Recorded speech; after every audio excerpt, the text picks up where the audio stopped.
I used to think crossing certain lines was something other people did, people whose lives were worlds away from my calm, settled routine. But life has a way of surprising you when you're least expecting it. This is my confession. My name is Felicia, and I am 52 years old. By all appearances, I've led a quiet, predictable life. 29 years ago, I married Peter after a whirlwind college romance. He was already in his final year, studying accounting, and I was a sophomore determined to carve out a future in marketing. Our meeting was the typical campus love story. We were introduced by mutual friends at a cafe near the library, chatted about our favorite novels, and quickly realized we enjoyed the same sense of humor.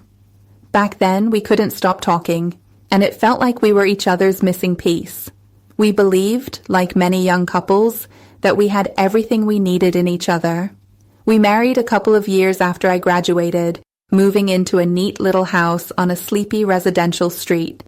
It seemed we'd found the blueprint for suburban happiness. Our house had a small yard where I dreamed of growing flowers. We had separate jobs, mine in marketing for a mid-sized firm, his in a reputable accounting company, yet we synced our schedules enough to share dinners, occasionally watch a movie, and talk about adopting a cat. Children never came along. At first, we said we preferred traveling or focusing on our careers. Then, year by year, that one day we might want kids plans simply faded until neither of us brought it up. Maybe that was the first quiet sign that we were drifting. We let unspoken wishes slip away without really acknowledging them. As the years rolled on, we settled into a routine that was so calm and stable, it almost lulled me into believing everything was fine. We woke up early. Peter liked to check the financial news while I took a short walk. We'd reconvene at breakfast, sharing updates about our day's schedules. Evenings were spent half watching TV, half on our phones. Weekends might involve a grocery run, some chores, maybe a drive if we felt like it. We rarely argued, which our friends interpreted as a sign of a harmonious marriage. I believe so too, or at least wanted to. But a quiet ache began to surface in me as I crossed into my 50s. I asked myself, is this truly all there is? Peter, nearing retirement, was increasingly preoccupied with future financial safety nets. He spoke of IRAs, 401ks, the possibility of a small condo in Florida to escape the winter chill. Meanwhile, I caught myself daydreaming about roads untraveled, picking up painting again, which I'd loved in college, maybe signing up for volunteer work just to meet new people and feel connected to something bigger. I never quite expressed these thoughts to Peter. Each time I tried, I'd get the sense he was only half listening, mentally calculating how any new plan might fit our budget or timeline. Over time, I stopped trying. That's how I ended up volunteering at the community center. I'd heard they offered adult education evening programs, short courses, workshops, and seminars. A friend of mine, Serena, coordinated volunteer spots there, so I asked if they needed a hand. She said yes. They were launching a series of classes from basic culinary arts to interior design. My background in marketing meant I could help them advertise, sign people up, manage some logistics. It seemed like a low-stakes way to do something different a couple of nights a week, get out of the house, meet folks who shared creative interests. Peter barely blinked when I told him. He just nodded, saying something about how it would keep me busy. I started out assisting a crafts class, but it wasn't long before the center's coordinator, Janice, pulled me aside. She said they'd had a last-minute instructor join for an interior design basics class, a new resident in town, an experienced freelancer named Joseph. He needed a volunteer to help with sign-ups, gather supplies, and generally keep the class running smoothly. Would I mind stepping in? I said sure, figuring it was no different from the tasks I already handled. Maybe even more interesting. On the first evening of Joseph's class, I showed up expecting half a dozen participants. We only had a handful, so it felt cozy. Joseph introduced himself. He was around 38 from what I could tell, wearing a casual but tasteful outfit that screamed creative professional. He had an approachable demeanor, greeting each attendee by name, asking about their goals. When he turned to me, I expected just a polite nod, but instead, he asked if I had any design background or if I was simply volunteering. I admitted that I was a longtime homeowner who liked rearranging furniture now and then, but nothing serious. He nodded with enthusiasm, saying, "That's still a start. Everyone has an eye for something if they listen to it." I felt an odd spark at the genuine attention he gave me. That first class was straightforward. Joseph explained color theory, how to play with lighting, the importance of understanding a room's focal point. I handed out questionnaires, note sheets, kept track of time.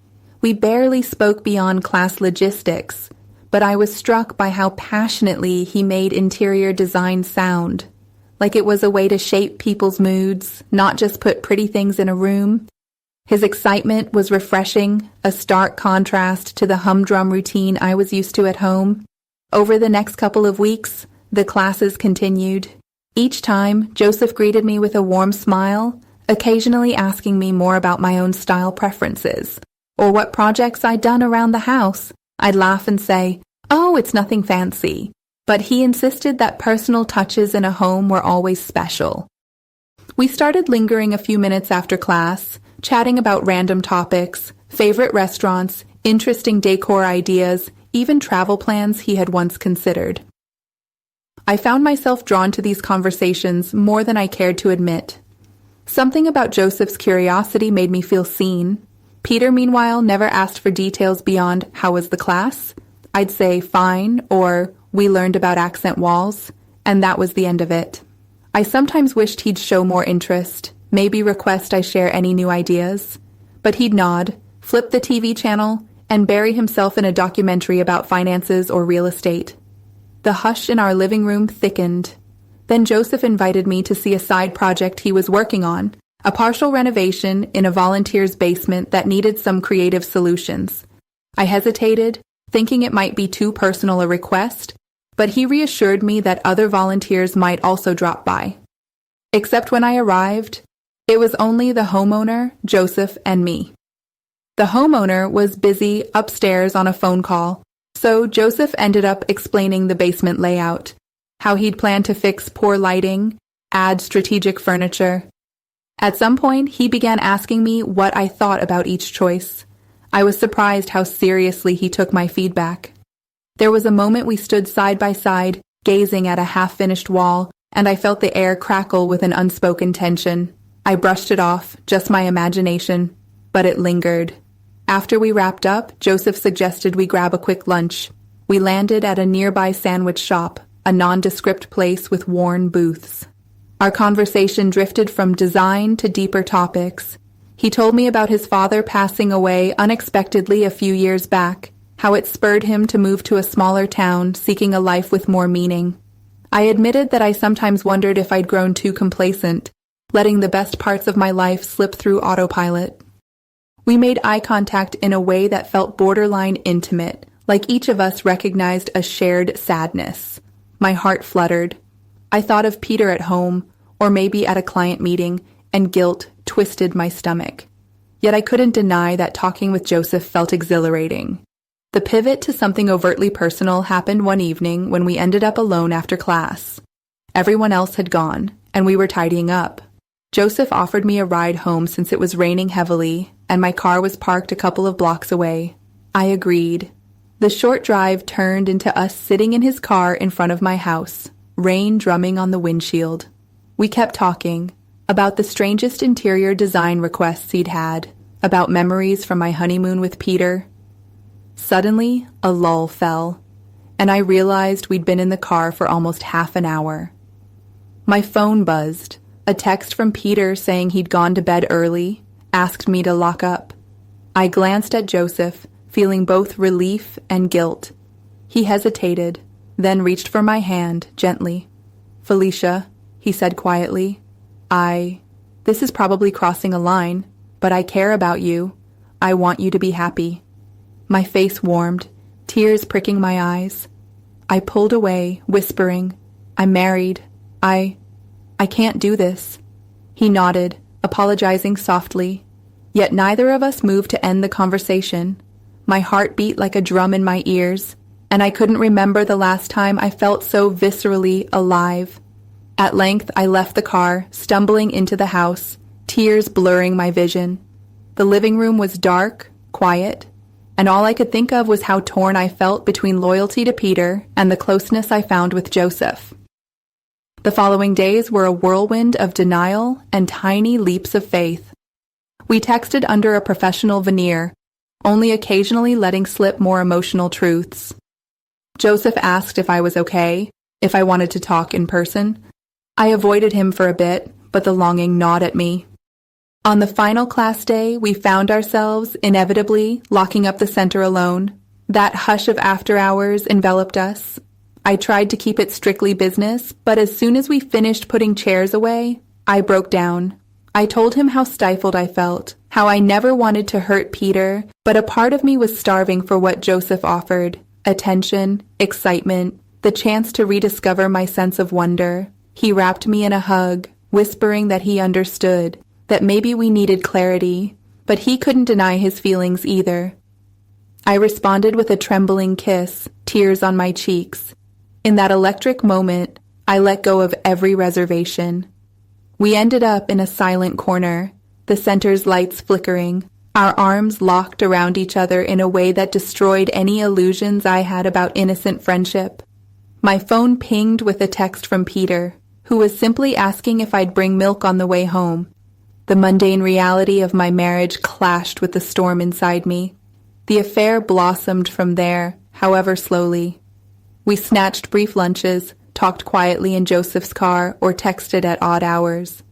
Every time I typed or read a message from him, guilt burned in my chest, but so did a fierce joy at being wanted. I lied to Peter more often, fabricating volunteer duties or girls' nights that never existed. Part of me wished he'd confront me, but I guess we'd built such a routine of non-communication that he didn't push, or maybe he was in denial. Eventually, I slipped up. I left my phone charging in the kitchen while I showered, forgetting that Joseph had texted something clearly affectionate. "Missing your smile already." By the time I emerged, Peter was standing there, phone in hand, an expression of heartbreak and rage on his face. He demanded an explanation. I fumbled for words. Tears streamed down my cheeks as I confessed I'd grown close to someone else, that I was suffocating in our silent marriage. He asked if we'd slept together. I stuttered that we had only shared kisses, that it wasn't that far, though in my heart I knew the betrayal was absolute. Peter left that night, saying he couldn't look at me. I spent hours on the couch, hugging a pillow, sobbing into the early morning. Joseph texted frantically, offering to come over, but I told him no. I needed to face the mess I'd created. Days passed in a blur. Peter returned only to pick up clothes, ignoring my pleas for a conversation. Joseph tried to comfort me, but I felt unmoored, torn between the stability I once cherished and the newfound sense of being alive with him. That's where I stand now, a 52-year-old woman, caught between a long, steady marriage that turned wordless over the years and a passionate connection with a man 15 years younger who reignited my dormant spark but also illuminated how destructive an unspoken emptiness can be. The house is quiet. Peter rarely sleeps here. He's renting a short-term apartment. Joseph texts me daily, worried, wanting to know if I've decided anything. The truth is, I don't know. I consider therapy with Peter, if he'll even agree to it. I consider fully stepping away from both men to figure out who I am beyond the roles of devoted wife or secret lover. I share this story not to claim I'm a victim or to glamorize an affair, but to show how a silent marriage can unravel so thoroughly when yearning is left unvoiced. No screaming fights led me here, only a quiet starvation for real connection. If anything, I've learned that the lines you swore you'd never cross might become blurred once you start ignoring your own needs. My name is Felicia, and yes, I crossed that line with Joseph. Now I shoulder the heartbreak of dismantling nearly 3 decades with Peter, uncertain if I can mend what's broken or if I should embrace a new path entirely.